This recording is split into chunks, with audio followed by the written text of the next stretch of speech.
The theme in today's readings is not to harden your hearts, as the people in the Old Testament, the Israelites did in the Old Testament, where they were God called them stiff-necked people. Jeremiah, God speaks to the people through Jeremiah, saying the same thing.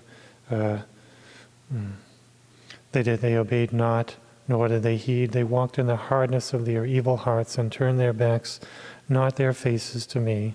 Faithfulness has disappeared. The word itself is banished from their speech.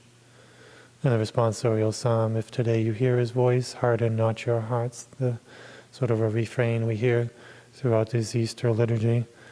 And in the New Testament, the Pharisees are the same as the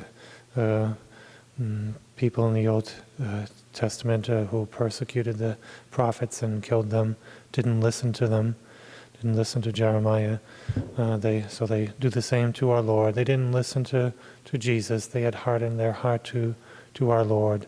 The Pharisees, they hardened their hearts so much that they called him a devil, that they cast out demons through the power of the devil. And our Lord said, well then, how do you cast them out? How do your children cast them out? If I cast them out to the devil, you're much worse than I am, sort of implication. But whoever is not with me is against me. Whoever does not scatter with me scatters. We want to be with our Lord and not harden our hearts. We have our own ways of doing things. We're set in our ways so many times. And we need to relinquish our ways. We need to follow the ways of Jesus. We need to follow his commandments. Let our Lord take the driver's seat. Let our Lord be in control. We need to be docile and listen to him and follow his agenda, not our own.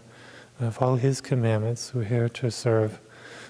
So that requires a soft heart, a docile heart, an open ear, an open heart. And in a heart of love for God, we're to serve him out of love and not to serve ourselves.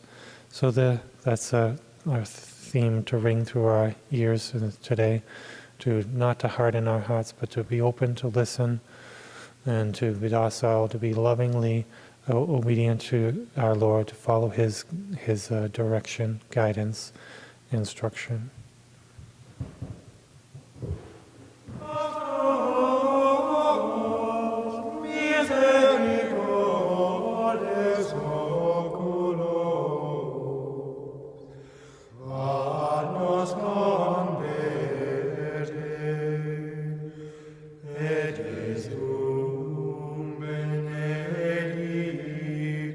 Fructum ventris tuum.